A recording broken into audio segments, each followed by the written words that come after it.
Coming up on Hoosier Sports Night, our Jimmy Sutton joins us in studio to preview IU's clash against Michigan State. And the field hockey team looks for the first win in Big Ten play. This is Hoosier Sports Night.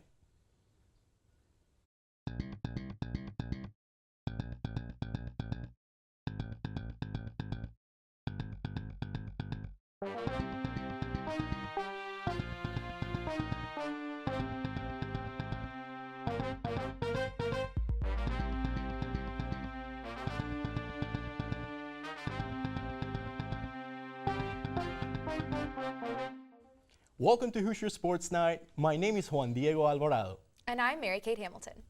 With the football team on its first 3-0 start since 2015, our own Michael Tilka interviews IU's TV football reporter Jimmy Sutton about the Hoosier success.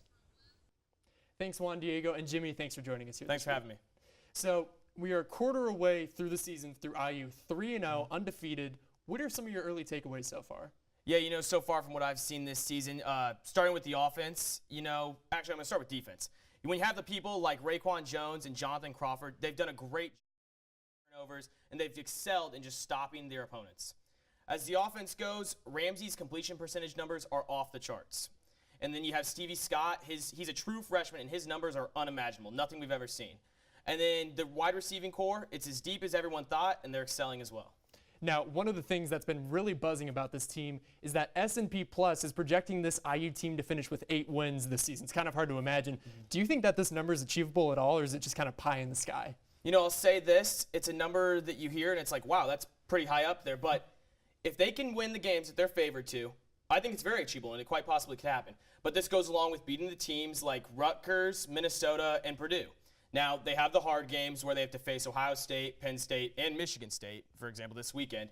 But I think if they win those games, and if they like they should, then they most definitely could be up there, and we could see those kinds of wins come out this season. Absolutely, absolutely. Now, like you said in your response, Michigan State is one of the big opponents on the schedule. They're going to be in Bloomington here on Saturday night. They're a 1-1 team. What does IU have to do to beat this Sparty team?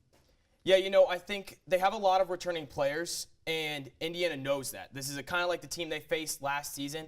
And what I think they need to do offensively is they need to stick with the ground game through Scott. They need to find a way to keep Ramsey's completion percentage numbers up, and he has to be consistent. And defensively, I think their main thing they have to do is stop the Spartans on third down. They have to not let them go on long drives, can't drive down the field and let them score. Now, as we'll wrap up the segment right here, what is your prediction for this 3-0 Hoosier team? Do they go 4-0 this weekend and beat Michigan State? Yeah, I'll go off and say that I've been impressed with Indiana so far this season. They've impressed me a lot. And as far as Michigan State goes, I haven't been so impressed. In week 1, they gave up 31 points to a Utah State team where they barely escaped in a 7-point victory. Then in week 2, they actually lost to Arizona State by 3. And I think if Indiana continues how they've been playing, I would not be surprised to see them take back the old brass spittoon once again. All right, folks, you heard it here, folks. Jimmy Sutton, IOSD football beat reporter, joining us in studio. Thank you once again for joining us. Juan Diego, Mary Kate, back to you at the desk. Thanks, Michael. Kickoff is set for 7:30 at The Rock, and if you're unable to be there, be sure to listen to the broadcast on WIUX 99.1 FM or watch it on the Big Ten Network. The IU field hockey team is still looking for their first conference win of the season after falling to ranked opponents Northwestern and Iowa over the weekend. But head coach Amanda Janney Misselhorn is optimistic heading onto the road this weekend. Yeah, again, we just need to find opportunities to score goals, and this is a good opportunity for us to go on the road and get a away win. I think, again, we're playing good hockey. We're just not showing it on the scoreboard, which is really frustrating. So I think, again, it's another good opportunity to hopefully show our attacking kind of prowess. So. Matchup will be against Miami of Ohio, which is set to begin Sunday, September 23rd at 2 p.m. Good news for tennis fans. IU men's tennis began its fall season on a good note after good performances in Cambridge. The Hoosiers went on the road this past weekend to participate in the Chowder Fest tournament hosted by Harvard, earning solid results in both singles and doubles. Senior Antonio Sembellin, recently ranked as the number 66 player in the country, won all of his 3 singles matches to win his singles flight title. And in doubles, sophomore Brandon Lamb and freshman Patrick Fletchell won 3 out of 4 to become runner-ups in their doubles flight. Up next, some Hoosier players will travel to Oklahoma to play in the preliminary rounds of the ITA All-American Championships. When Hoosier Sports Night continues, find out more about the new coach in charge of IU hockey. And the Hoosier volleyball team opens conference play at home this weekend. You're watching Hoosier Sports Night.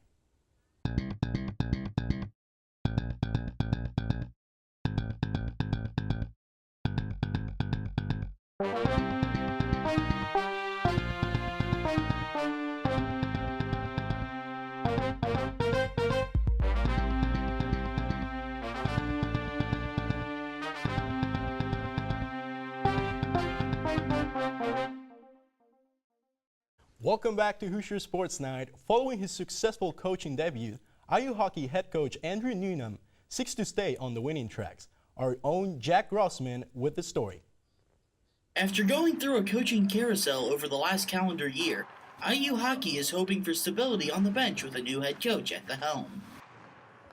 It's a seamless transition, honestly, because really they're just coachable kids. You know, all the seniors on the team, the kids I played with before, they want to get better, they want to learn.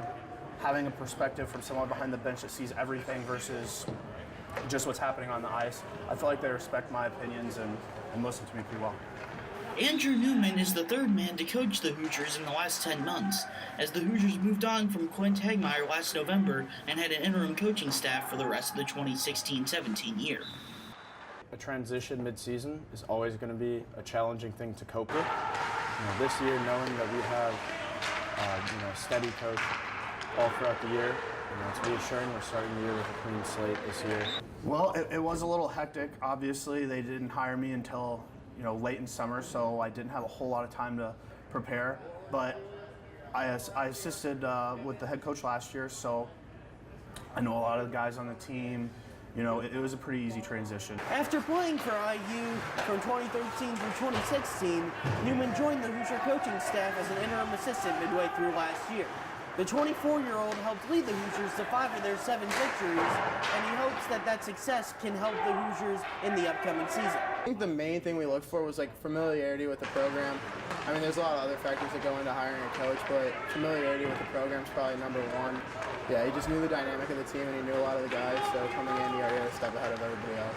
When I was a freshman, he was a senior, so there was still that certain level of authority that the veterans had over the rookies on the team. Now it's a similar situation, a very similar dynamic, except for it's a coach. The coach is the ultimate authority figure on the team. After getting his first career victory in an opening weekend series split at Maryville, Newman and the Hoosiers will be back in action on Friday and Saturday as they will travel to Bradley. For IOS TV Sports, I'm Jack Grossman. Indiana hockey will be back in town on September 28th to take on Wright State at the Frank Southern Ice Arena. The women's golf team was back in action when they went to East Lansing, Michigan to compete in the Mary Fossum Invitational. The team finished in 8th place and shot a combined 28 over par during the 36-hole tournament. Senior Erin Harper shot even par in the tournament, finishing in a tie for 6th place out of 90 competitors, marking it her 6th career top 10 finish. Sophomore Angela Ong also had a strong performance, earning her best individual finish of her career, shooting 6 over par for the tournament, tied for 24th. The next team event will be held on Monday, October 8th, when IU heads to Medina, Illinois for the Illinois Women's Invite. The men's team also hit the links over the weekend as they traveled to Chicago to compete in the Olympia Fields Fighting Illini Invitational. The Hoosiers placed 11th out of 14 teams with a team score of 88. Brock Oxenrider led the team with a score of 216 on the weekend. He tied for 22nd place. Freshman Mitch Davis finished in a tie for 27 with a score of 218 in his first appearance in the starting 5. Next up for the men's is the Window Memorial hosted by Northwestern. The tournament is set to begin on Sunday, September 23rd. After 11 non-conference road games to start the 2018 season, Steve Aird and the IU volleyball team finally returned to Bloomington. The Hoosiers will face Northwestern in the home opener, and Aird is intent on creating the best home atmosphere in the conference. After over 5,000 miles of traveling during non-conference play, the Indiana volleyball team is finally ready to make its home debut at University Gym on Friday. The Hoosiers will face both Northwestern and 8th-ranked Illinois at home this weekend. Steve Aird is looking to make Bloomington one of the best volleyball atmospheres in all of the Big Ten. So the goal is from Whitney Park to enter the building. You know, we've got a tailgate going on. We've got food for the students. The drum line will be outside. We've got a DJ embedded in the stands in the student section. Student section's going to have drums. It'll be a little bit different than most every volleyball environment in the country. That's by design. Excited about it. I think the community fans, the student section particularly, we've been procuring, you know, cow outfits and marshmallow heads and all of the things that you need to have a lit student section. So that's the goal. The Hoosiers will hold their home opener on Friday, September 21st at the U Gym.